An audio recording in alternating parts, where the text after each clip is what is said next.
Hello and welcome. This is going to be a collective reading for Jupiter in Gemini. I'm going to be breaking down some of the main astrology that Jupiter is going to be working with over the next year, as well as pulling some collective tarot cards.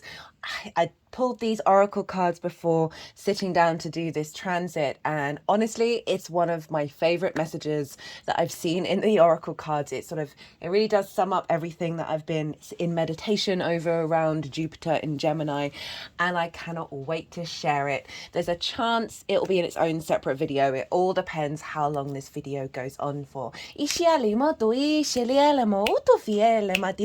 Hello and welcome. My name's Chloe. I work with card divination, astrology, and as you just heard and as you can see, I channel multi-dimensional energies through my body, both in the form of physical and vocal light language. These bring in healing, attunement and activation codes to the messages that come through in these readings.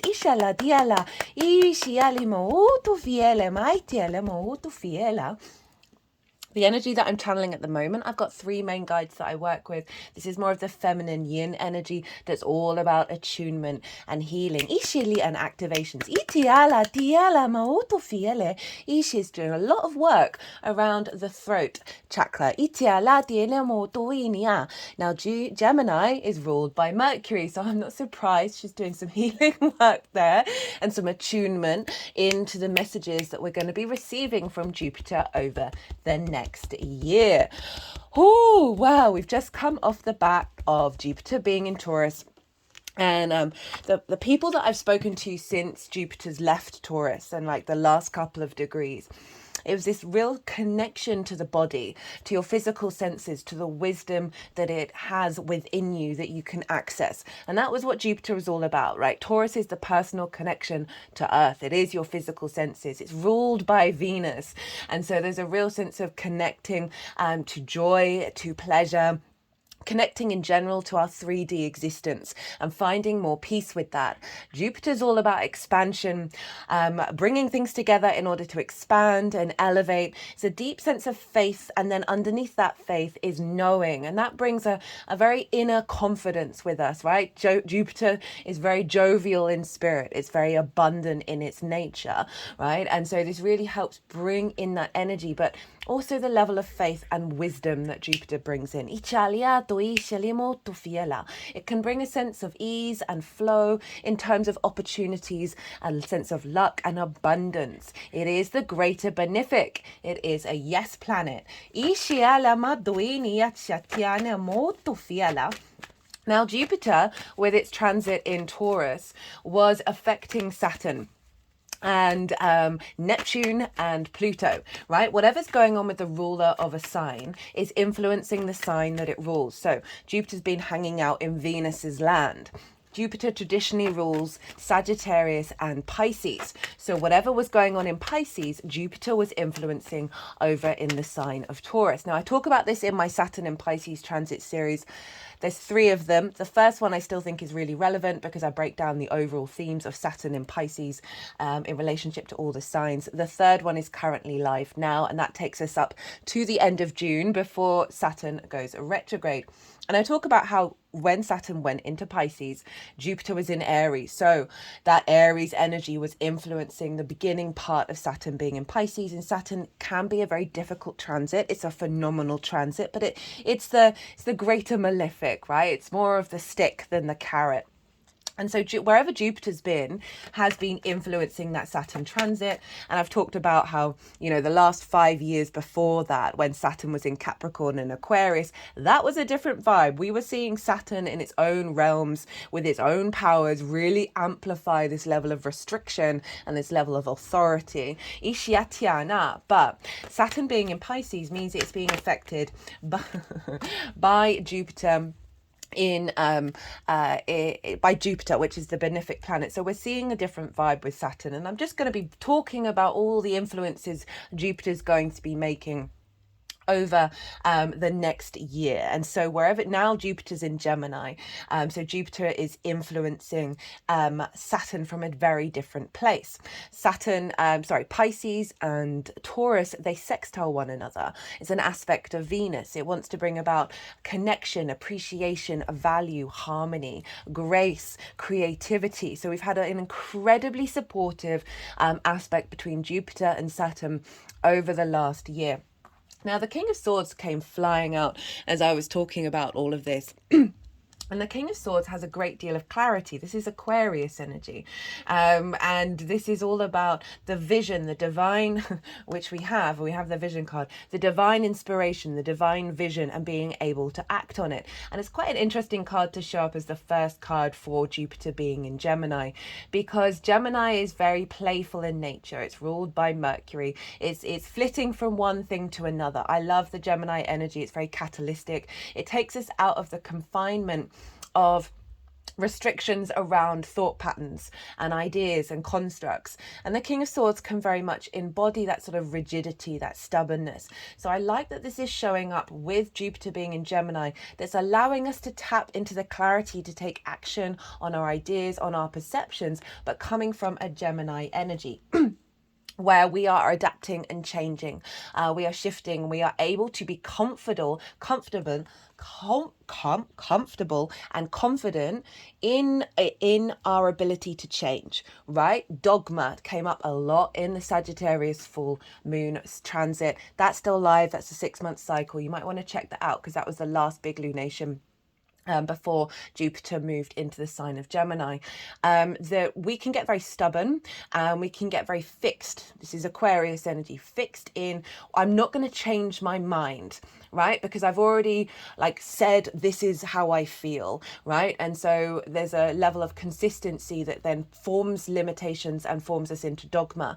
But we are shifting away from that for our capacity to let go of our pride and shift and change and be comfortable with that, and not see. One of my favorite phrases is don't throw the baby out with the bathwater. And that's, it's become quite a very common phrase that I've noticed, that someone may have an idea or a construct or a belief system that you may really resonate with, but then they may also have a different idea, a different construct that you're like, fuck no, I don't want anything to do with that. Now, so often we can then discredit that which we connect to, right? Denying the multifaceted beings that we are. By not throwing the baby out with the bathwater, we are able to still stand in our sovereignty about what we may agree with, what we may think, but we're allowing there to be many shades of grey. We're allowing things to shift and change.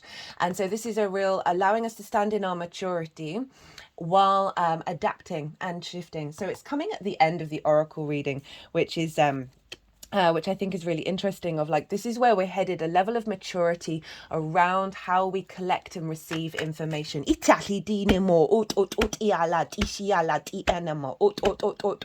This energy that I'm channeling is the more masculine yang energy, and it's about earth protection and earth manifestation, and they're just sort of tapping over the heart area.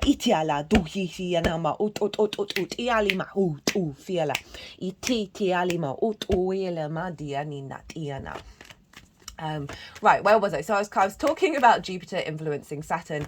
And so Jupiter's influenced Saturn, 1, from a harmonious aspect, and 2, being in both yin signs. So they've got a commonality between them, and being in a sign ruled by Venus. So Venus, those of you who are regulars, I talk a lot about the energy transfer. So I don't just talk about aspects. I talk about, okay, where is this transit? Who rules this transit? Who is the ruler of that sign? Where is that ruler? Who's ruling that ruler? And then I always take it back to the top. And Venus, especially while she's been in the sign of Taurus, has been the top dog in terms of the energy, and has been constantly influencing what's going on with Jupiter, and therefore what's been going on with Neptune and Saturn over in Pisces, as well as, because Saturn traditionally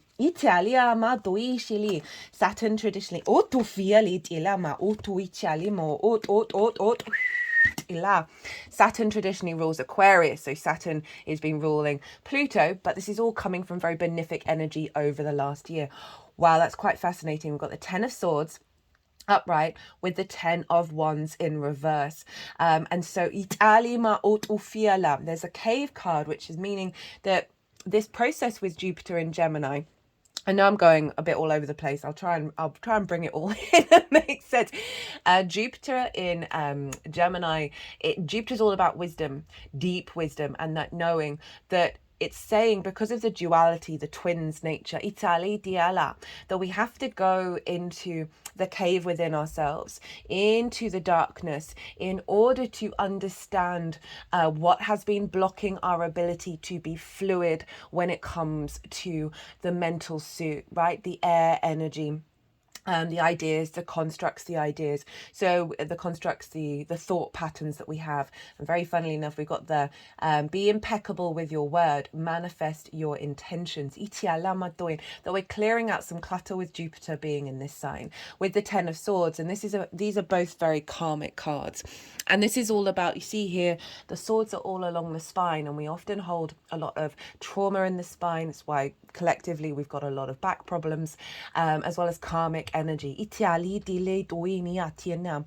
these are the things that have immobilized us. Right, this can be betrayal, this can be limitations from our internal space as well as the external from many past lives. So even though Jupiter is very expansive and very generous, it does cause us to question faith, question our ideals, question our deep knowings. And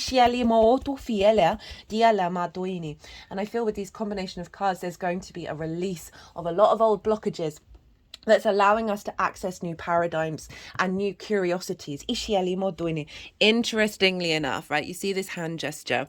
One of the other cards that has this hand gesture is the Hierophant, which is Taurus. So the embodied wisdom that we've gleaned from Jupiter being in Taurus of what is our body telling us is going to provide a lot of support of releasing traumas. The body keeps the score.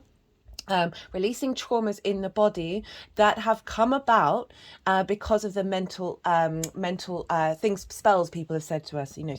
Words are very powerful. That the more peace that we found in that body is going to allow for us to be able to release these without necessarily knowing fully and comprehending mentally what's going on. We've then got the 10 of Wands in reverse. And this is a release of burden, a release of weight and heaviness. Mercury is the fastest moving sign in the zodiac. I like how they're focusing on the comic. Ishiela, our ability. There's so many bits I want to say. Maybe I'll just mention this briefly and come back around to Saturn. It's just... Mercury is the fastest moving sign in the zodiac.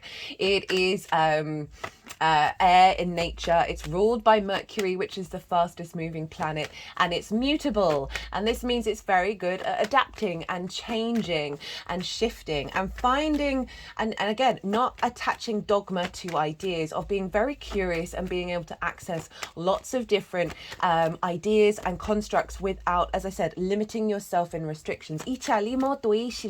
Being able to find the humor. A lot of comics, I always look at people's charts, a lot of comics have a Mercury ruled energy. A lot of Geminis, a lot of Virgos. That so often we have to laugh at this situation in order to release that which is in the body. So Jupiter's going to be bringing a lot of laughter and a lot of curiosity to the table as it moves through the sign of Gemini. I have put in the description box a lot of key dates that are happening with this transit. I've put in the retrograde dates and degrees, as well as the dates around the major aspects that Jupiter is going to be making. Now, I'm going to get to those major aspects, but first I want to finish what I was saying about how Jupiter is now going to be influencing Saturn from Gemini, and it's also going to be influencing Neptune as well as Pluto, because it traditionally rules Pisces. It also rules Sagittarius, so when we're going to have transits in Sagittarius, or if you've got any Sagittarius placements, Jupiter is going to be influencing and upgrading these two signs. Now, I'm going to be talking more about this in the All 12 Signs video series that I'm going to do following this video. And now, rather than being ruled by Venus, Jupiter is now going to be ruled by Mercury. Now, Mercury is quite a neutral energy. It's traditionally deemed to be a hermaphrodite, that very gender fluid. So in traditional astrology, so this is from the Greco-Roman period, the Hellenistic period, over 2,000 years ago, there's the day team and the night team. The day team are Jupiter, Saturn, and the Sun, and the night team are Venus, Mars, and the Moon. Now, Mercury is very neutral and very fluid and can be both on the day or the night team. It's the yin and the yang of it all. So we have this very fluid energy in terms of the mythology. Mercury, or Hermes in the Greek mythology, was able to travel to the land of the gods, the land of the mortals, as well as the land of the dead, right? The messenger of the gods. This is the element to move between many realms. And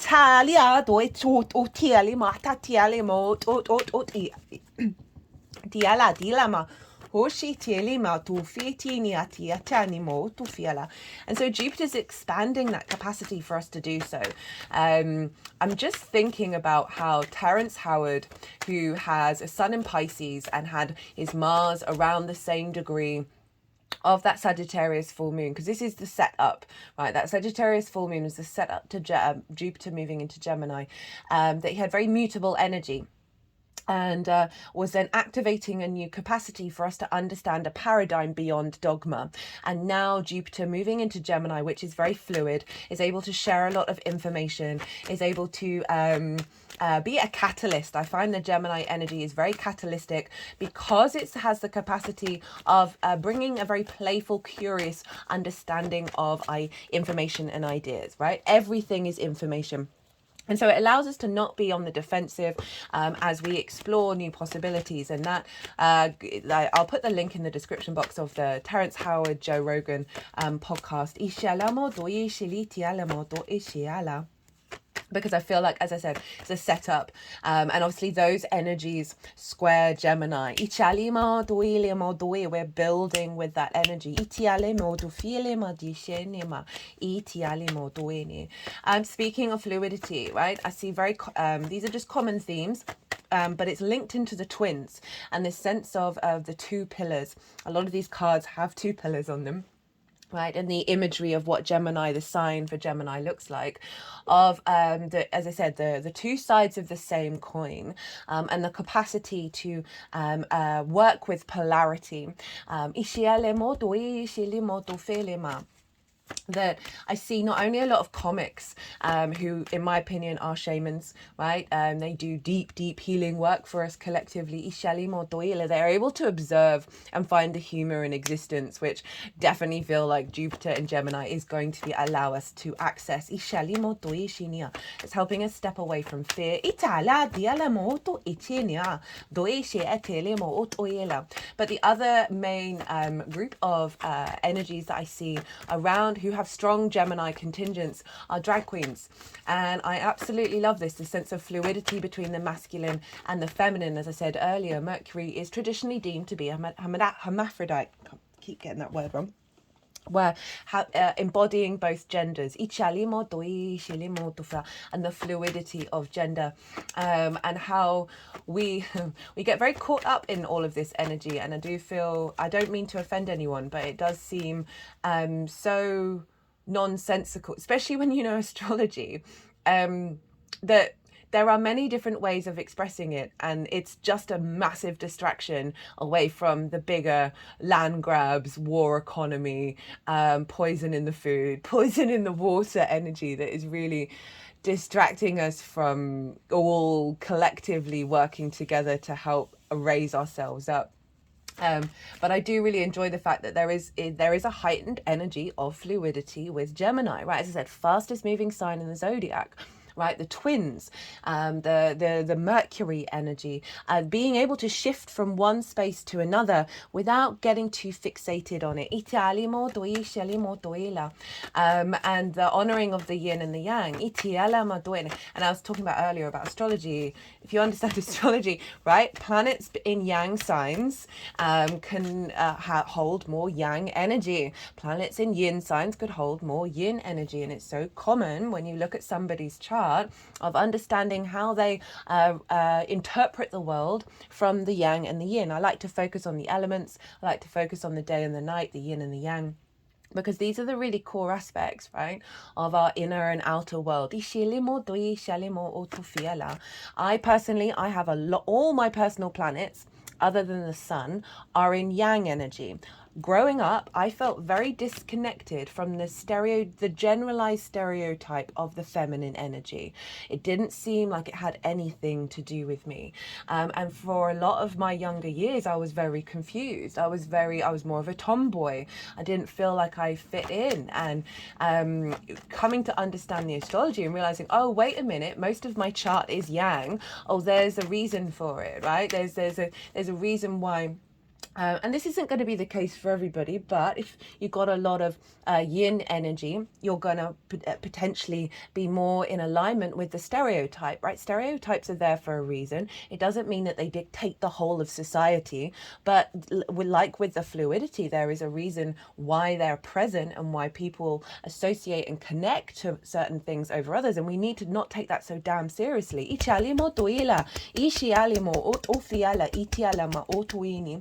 Right, that there are some energies out there that do fall into those stereotypes, and that is part of their nature. And they shouldn't be limited as much as those who are more fluid shouldn't be limited. Well, Jupiter being in the sign of Gemini is going to expand our wisdom and understanding around that. And allow us some more generosity of spirit, allow some more integration and expansion and wisdom around that.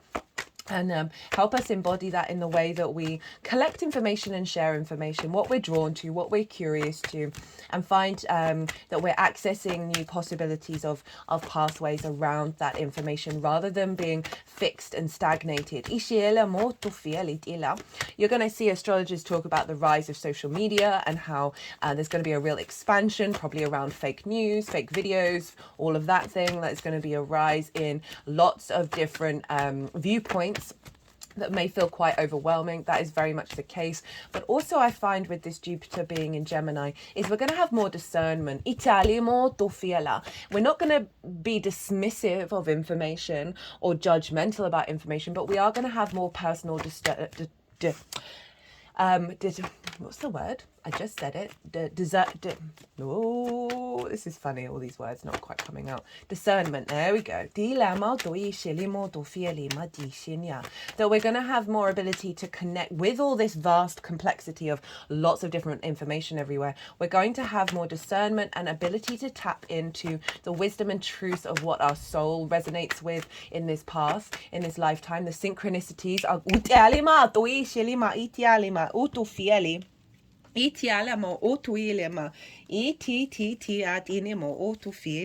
the synchronicities are going to be quite wild, and you're going to see a lot more of them around information, around clues and hints. Okay, what's the universe, universe and you co-creating, winking at, that's going to be really facilitating in your deeper sense of knowing of why you're here on the planet. I love that we've got the shapeshifter as well as the dust devil that are saying moving out of stagnation. Be allowed to be the trickster energy. Mercury is very much deemed to be the trickster, especially in Gemini. Of this, the importance of what that is for us, of helping us question and explore different things, and see the universe in a different light, see it in a more playful light. As I said, we're going to have a more embodied wisdom around our ability to connect the dots as well.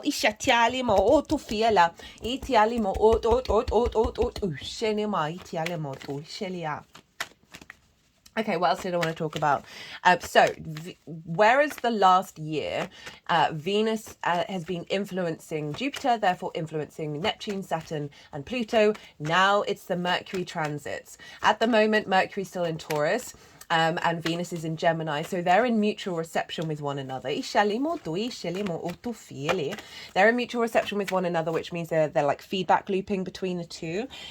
So we still got a bit of Venusian energy influencing Jupiter advancing into Gemini. It's ingress into Gemini, but then it's going to switch over predominantly to it's going to be Mercury. Basically, the ruler is going to be Mercury. Mercury's going to move into Gemini. We're really going to feel the boost of that energy with Jupiter, Mercury. I believe the sun, we're going to have a Gemini moon, which is going to be with Venus, the moon, the sun, Mercury and Jupiter. That's going to be like a real potent understanding of what this transit's all about. We're going to be activating a cycle with that new moon. And then obviously Mercury moves quite quickly. So we're going to get faster than Venus, unless it's retrograding, that we're going to see a quicker shift and turnaround in these different signs and therefore in different houses in your natal chart. So we're going to see a very fast, quick adaptation of Jupiter's elevation and wisdom.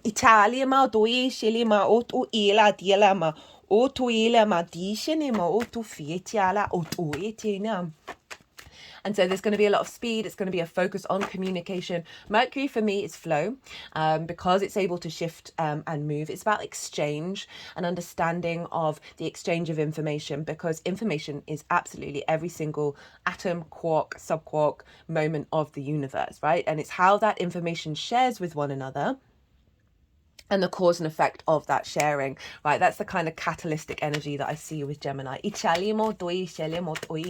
it's providing lots of different pathways that are creating more pockets of things coming together, that information interacting with one another, and then like boom, boom, exploding and creating something that you may not have ever thought of. So over the next year, in terms of our embodied wisdom, in terms of our sense of abundance and our expansion, it's going to be rather than that Venusian energy in the physical senses, we are now tapping into our very heightened mental state, but a playful one. And you know, this is a great time to explore different ideas and follow your curiosity, right? Follow the wisdom that you have within you.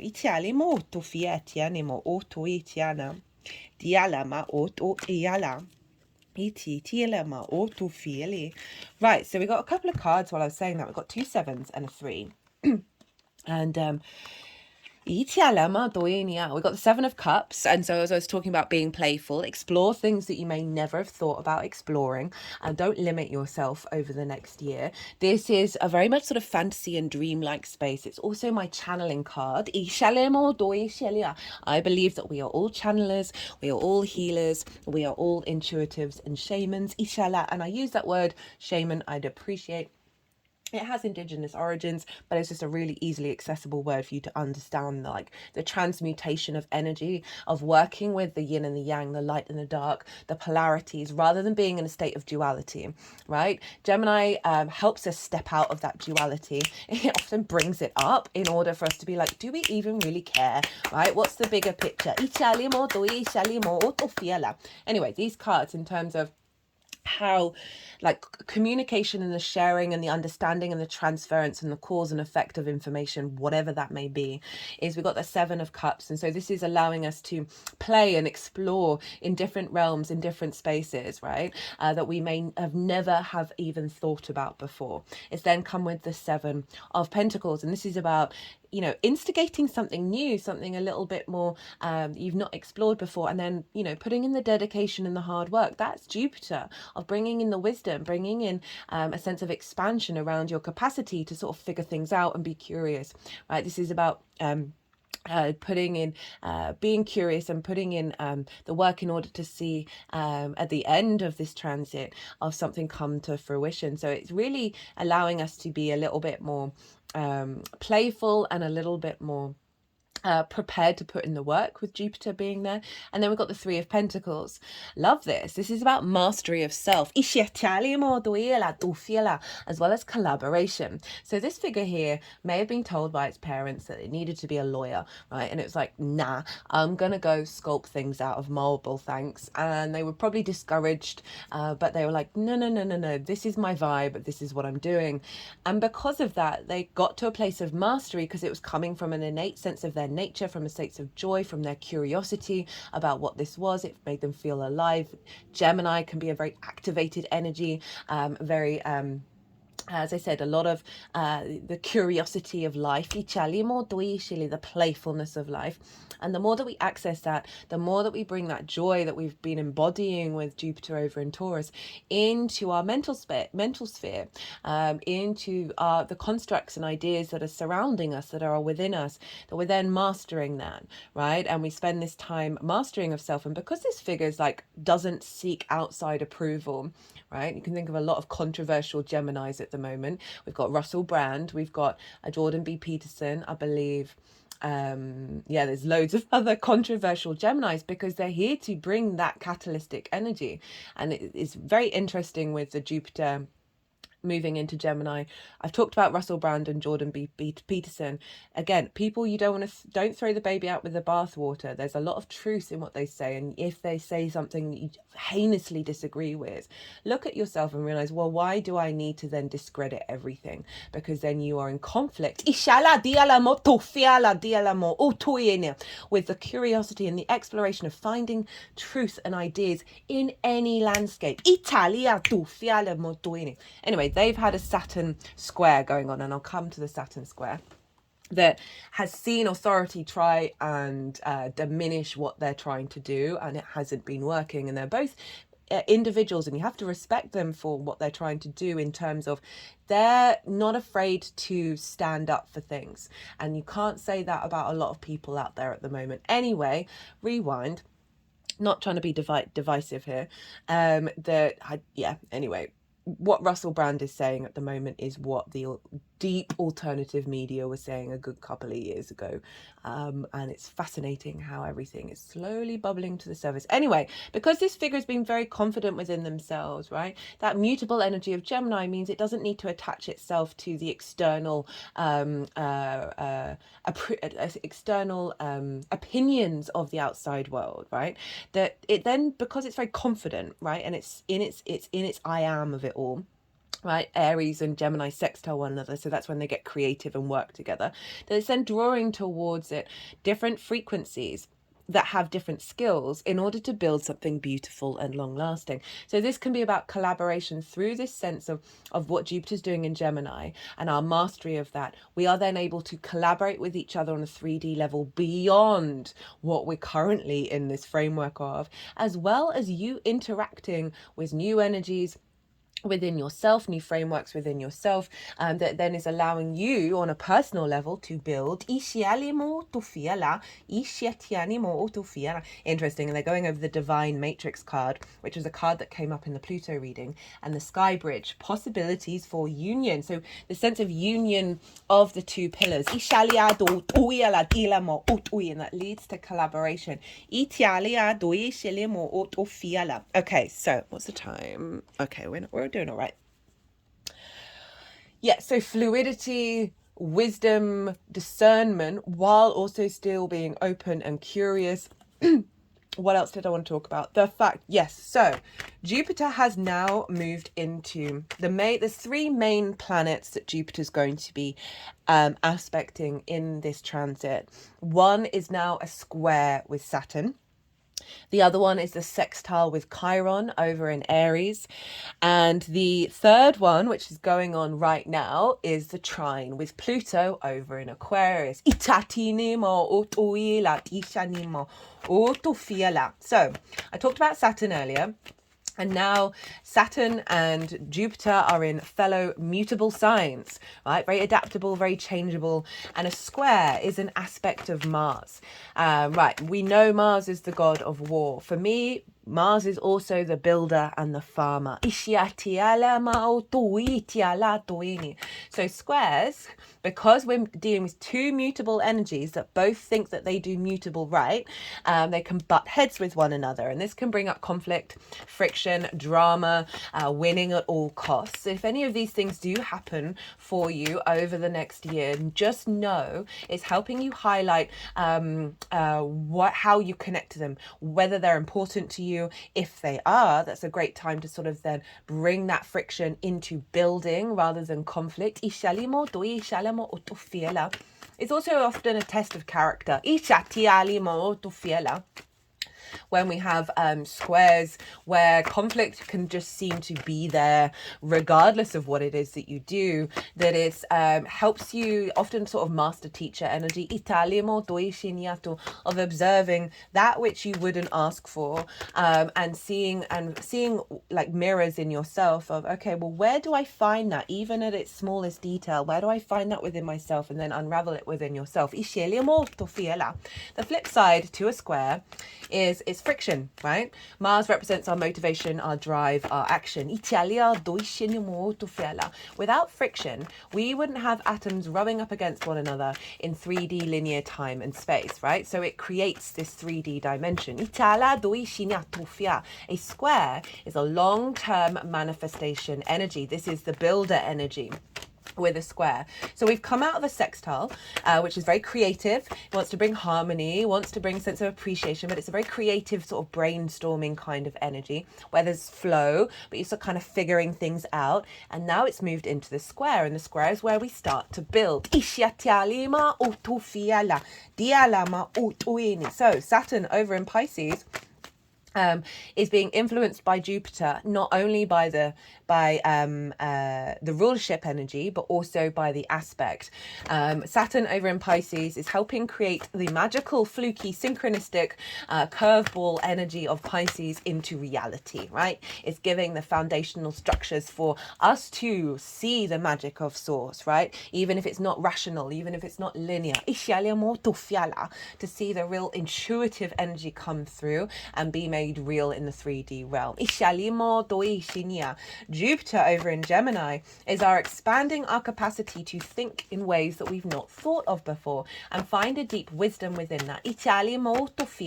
To shift and change our environment and be more curious and engaged in the downloads that are coming in, right? Into everything about the aliens, okay? So these new perspectives, these new understandings beyond the old limitations of the Earth. These two planets are setting up big building energy that's actually going to serve us in the long term. You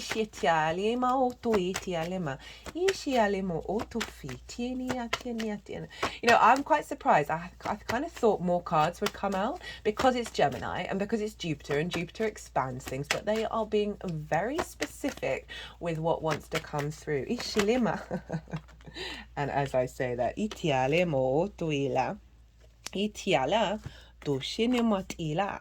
Jupiter, so we have the Five of Pentacles, the Seven of Wands, the Four of Wands, and the Wheel of Fortune. So we have this, so the Five of Pentacles is obviously feeling a level of scarcity, right? A disconnect from source, a disconnect from the resources and the reality of on this planet, that we feel very left out in the cold, very run down. The world is completely chaotic, and there's an element of feeling abandoned. We've got the Seven of Wands.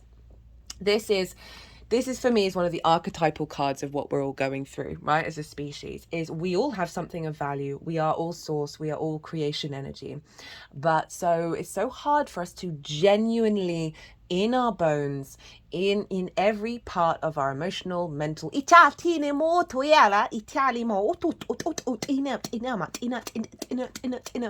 energy that's just coming through is the neutral energy that's linked into code, sacred geometry, and the architectural structures of the universe. They're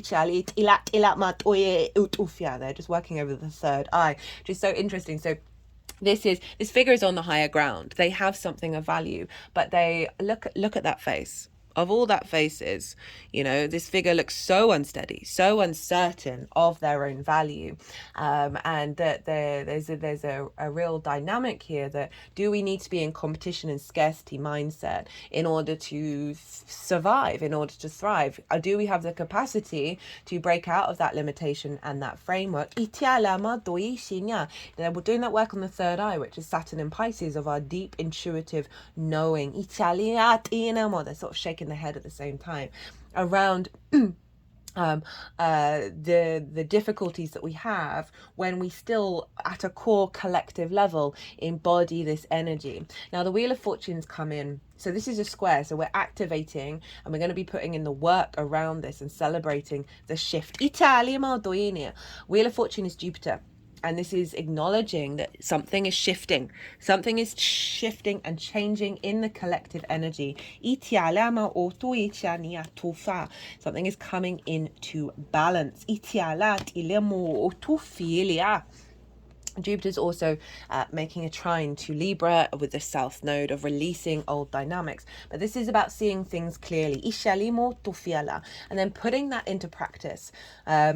All right, so this is about reaping the rewards. This is a milestone energy of having, this is, for me, this is the harvest, right? Every day you've got to go out and do the harvest. You've got to take care of the plants and the vegetables.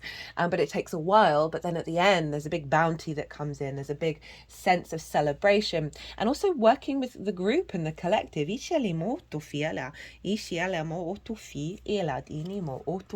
So Saturn and Jupiter are activating a square for us collectively. They are the two last visible planets to the naked eye. They are the gas giants. They are more about society than the personal planets. They are about how us as an individual connects and engages with society. They are longer term cycles. Jupiter is 12 years, Saturn is 30 years. So when they're squaring with each other, this means they are building for the long term.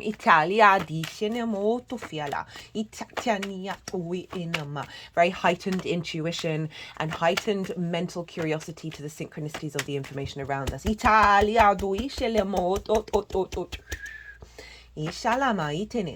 that's the square with Saturn. We then have the trine with Pluto that's going on at the moment in the sign of Aquarius. This is very magnetic. A trine is ruled by Jupiter. Jupiter brings a sense of, so the trine brings that same qualities of Jupiter. They're both air signs, so it's free-flowing energy. They're both yang in nature. And so there's a real smoothness in the energy transfer between these two planets. Bringing a sense of elevation, of wisdom, of expansion, more opportunities, a sense of just feeling good about this combination of this energy. And so Pluto is retrograde at the moment over this in the sign of Aquarius, helping realign internally our universal truth frequency, right? That is more egalitarian, more looking to the future, more in alignment with the sort of the galactic council and the angelic frequencies. And Pluto is very much about magnetism, transformation, a sense of intensity, power dynamics. And so in Aquarius is sort of realigning those, as I said, into that more egalitarian energy, into our universal truth. Aquarius is the collective air sign. That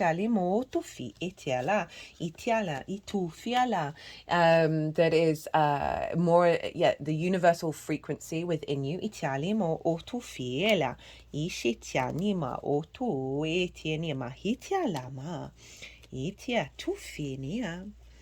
So with this energy, this with Jupiter over in Gemini, of allowing, again, more expansion and discernment around this transformation that Pluto's bringing in, of what we're drawing towards us. Pluto represents our root-id power, right? And a sense of confidence within ourselves that is trying to break us out of old paradigms of power dynamics.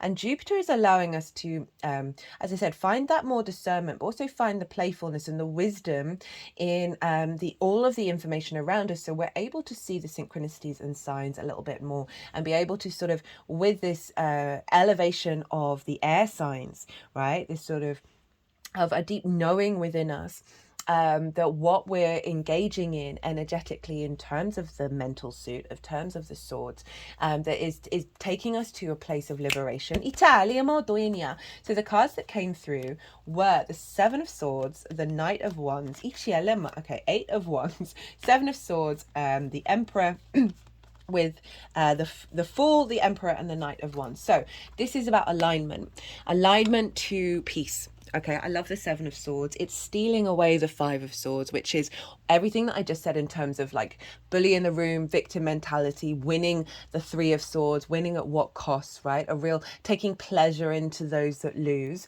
right? Just distorted power dynamics that Pluto is shifting away from. And this card is stealing that Five of Swords away. It's stealing the resources away from the other side, so no war happens. Now, who knows if that's going to happen in the collective, right? But on a personal level, moving into more peace with your journey, being more in alignment with that Eight of Wands. We've then got the Fool, a new beginning around this, a new understanding of self that's more heart orientated, that's more curious, right? The Fool is so curious. It's just left the village. It's going out in the world. It sees life, the good, the bad, and the ugly, as pure curiosity. It knows, right? Can be deemed naive because it's about to step off a cliff, but it knows a new reality is going to appear. And that Pluto energy, that magnetism of those new realities that are in alignment with your universal truth, it's giving you more play, more catalytic shifts in your timeline. That's in alignment with longer term cycles. Got the Emperor with the Knight of Wands. So this is the embodiment of that, right? Of the wisdom of the Emperor, not the domination of the Emperor. We got the that sort of combination of Pluto and Jupiter in the Emperor, actually, of the wisdom and of the power, and how we utilize that and how we engage in that, your sense of sovereignty and your divinity here on this planet. And with the Knight of Wands, of being able to go out in the world and embody that, right? A real sort of passionate, creative, transformative energy there.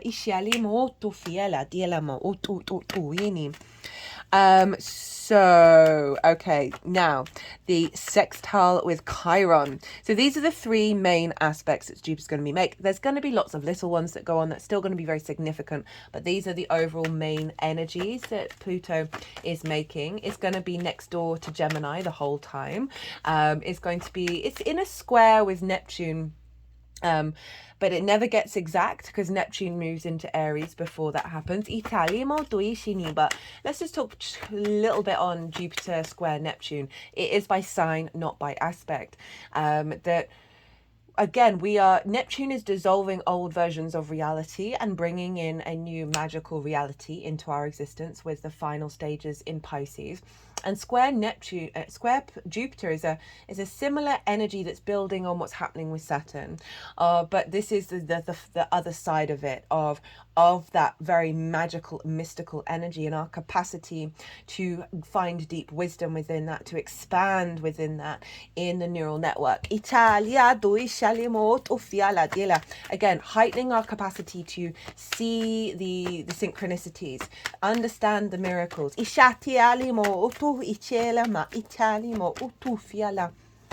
and build with that, right? And build with that faith, that knowing that miracles can happen.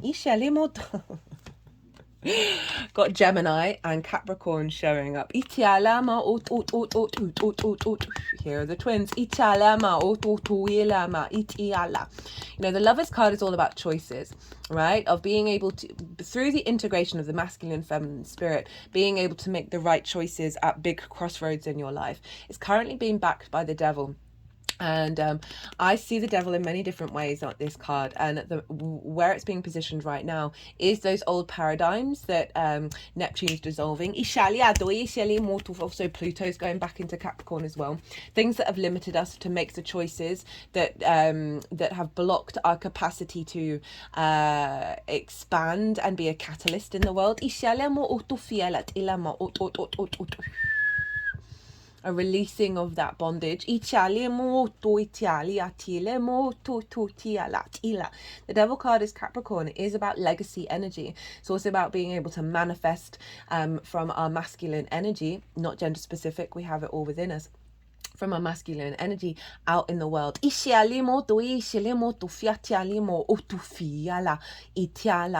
so the second message that's coming through, sorry for the card shaking, I'm a bit, the energy's jigging my leg, that with the strength behind us of that Capricorn energy, of that capacity to build from a place of longevity, that we are going to be able to make the right decisions, right? For our soul path, for our expansion, for our evolution. Right, sextile with Chiron. Diashe, speaking of legacy, Chiron. Okay, so we've just come out of a conjunction with Mars and Chiron that happened yesterday. I've put a post on my community page about that. I'm not going to be doing a separate transit on it, but that marks a new 2-year cycle of the wisdom that we learn and understand the consequences of our actions. Any blockages around motivation and action. And Jupiter is going to be sextiling Chiron, both by aspect and by sign. And again, aspect of Venus, wanting to bring connection, harmony, grace, diplomacy, creativity. Chiron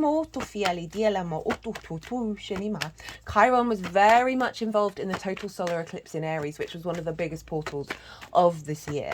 It was exactly conjunct by degree and minute. That transit's still very much live. As is the Jupiter-Uranus conjunction, which happens once every 13 to 14 years. There's lots of portals that we've been going through. They're all playing in with one another. So the fact that we've got this Chiron activation here of the wisdom of the I am, right? I talked a lot about Chiron, how Chiron moving through Aries has seen a lot of limitations on our sovereignty, on our autonomy, both in terms of our physical body, as well as our ability to be independent and autonomous in what it is that we think and how it is that we behave. So Chiron's been doing a lot of activation of that wound in order for us to find the medicine, and also what I feel with that Aries energy, it wants to go out in the world. It wants to embody life through its own existence, not necessarily seeking the ideas and thoughts from other people. And because of that, it very much goes into new frontiers, both energetically and physically. And that kind of brought up a lot of wounds over many lifetimes of going into that new frontier that isn't known, isn't comfortable. And the Chiron energy with that eclipse, and also with this sextile to Jupiter, is helping us find the wisdom in those experiences rather than wounding us so we don't go into these new paradigms. Just reminded of how that Terrence Howard, I've only watched half of it so far, even though I was fascinated by it and very open to the ideas that he was saying, I still haven't made up my opinion, even though it inherently feels very fundamentally right. I felt deeply uncomfortable. When you come across possibilities that go beyond your framework, your schooling, your collective understanding, collective conditioning, it can feel very disorientating. It can feel very disrupting, even if you're a very open person and you're willing to explore lots of different things. There's something fundamental that is can really limit that capacity. And I see that's the Chiron Jupiter sextile, right, of Chiron helping heal those wounds and find the wisdom within them. Jupiter over in Gemini is saying, hey, let's find the wisdom and the creativity and the joy and lots of these different ideas that is then going to help us allow us step into these paradigms, right, and really break out of convention. I got the Ace of Cups as I was talking about this, which was really interesting, of a boost of our intuition. It's also got the Dove of Peace there. The Dove of Peace, right, of allowing us to emotionally connect to these things from a place of peace, from a place of abundance. An overflow of love when we are connecting to these new curiosities, these new frameworks, these new ideas. Got the Ace of Pentacles as well. Got the Two of Pentacles in reverse with the Knight of Swords. So again, that renewal of our emotional connection that helps activate a new cycle of how we engage on the 3D planet. Interestingly enough, these flowers are the same flowers as the Magician, and the Magician is Mercury in the tarot, of our capacity to then build from this new frequency, with the resources around us. And manifest from that place. We then got the Two of Pentacles with the Knight of Swords. And this Two of Pentacles in reverse is very much feeling like our capacity to be in balance between two worlds. In this transition phase, in this mutable phase, with the Knight of Swords, which is very much a Gemini energy, of our capacity to embody and move through the world in a way that, like, our ideas aren't limiting it. We're able to put into practice some of the ideas that may be coming through, that are coming from the different dimensions.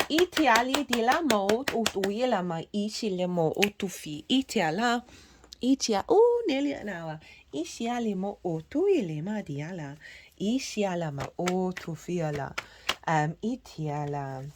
Moving away from grief, from stagnation. Five of Swords, goodness me, in reverse. With the Death card, of releasing these old paradigms.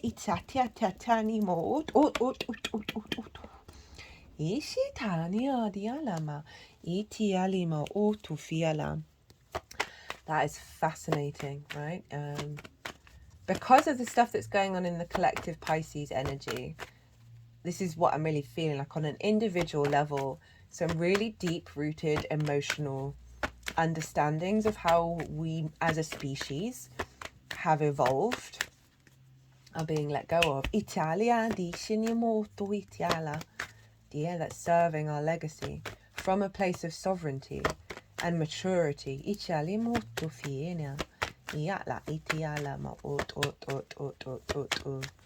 Final message.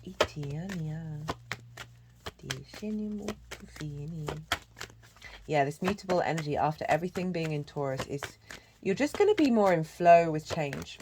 I love the Gemini energy. It can be a bit whiplash, as in bouncing all over the place and not being able to get anything done. I really enjoyed the AI art that I did for the Sagittarius full moon, because it was this figure of the fire, the Sagittarius moon, but lots of plates spinning around, and I really felt like that moon is integrating, and it will unfold over the next 6 months, our capacity to hold lots of different things at once and not feel frozen, not feel burnt out, not be able to take and manifest these things forward, right? Rather than just having so many plates and you're not being able to think about anything other than just keeping them upright rather than doing anything with them, which sometimes the Two of Pentacles a lot of the time for me is that survival card of not being able to think beyond survival of, oh, I've got to keep these upright, right? There's a dexterity to being a juggler, and the capacity of us embodying that with the wisdom and the support from Jupiter is just going to allow us to be more playful with our understanding of all the capacity to hold space for lots of different things. I always say on this channel, you are a multifaceted, multi-dimensional being capable of holding many different things within yourself, right? And allowing that fluidity.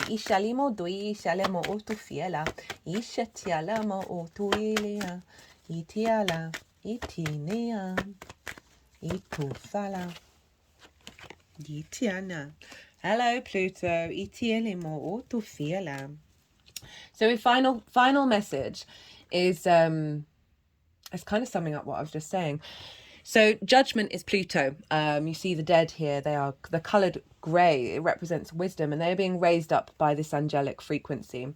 The angelic kingdom is often linked into not only Aquarius, but also, all over, all the signs really, but there is this sense of angels with that catalytic energy. But this is old wounds, so thinking about that Chiron sextile as well as limitations that Saturn's brought up, old wounds and old difficulties, that old versions of self, as well as your ancestors, both blood and soul lineage, that can hold on to resentment, that can be fixed in their energy, or pain and grief and all of those things. That with the Judgment card showing up as sort of the last message, is they're being raised up. Their energy is ascending as an understanding of that journey, a transmuting of that energy, and shifting into a new paradigm that's coming with deeper wisdom, but also the capacity to evolve. And coming with the Three of Cups is this is flow, this is alignment, this is, lots of different ideas and communicating, but still being in emotional harmony. So in terms of what I was saying about what's going on with Jupiter and Gemini is our capacity to find that deeper wisdom, but also be playful around it, right? And not be limited to allow in these frequencies. Right, I'm going to leave it at that. That was a lot of fun. I can't wait to do the All 12 Signs video series. I might be mixing up a little bit and doing something a bit different. We'll see what happens. And that is the point of Jupiter being in Gemini, is having more confidence in trying new things. Right. I hope you enjoyed this reading. If you did, it would be an honor and a privilege if you hit that like button. Also, facts are facts. It helps the algorithm. If you wanted a personal reading, my website is in the description box. If you want to expand more on the Jupiter transit from your natal chart, or anything really, drop me a line. I've got a Virgo sun, so all of this stuff's going to be squaring me, which is cool. The most of my chart squares. It's a ride. I really like to facilitate clients, so if you want to drop me an email, we can hash it out and talk about it and tap into the energy that needs to come through. Other than that, guys, be good to yourselves, be good to those around you. Enjoy this very sort of carefree but serious, wisdom orientated Jupiter in Gemini. This is about trying all the things and seeing how you feel about it. Yeah, be good to yourselves, be good to those around you, and most importantly, be well until we meet again.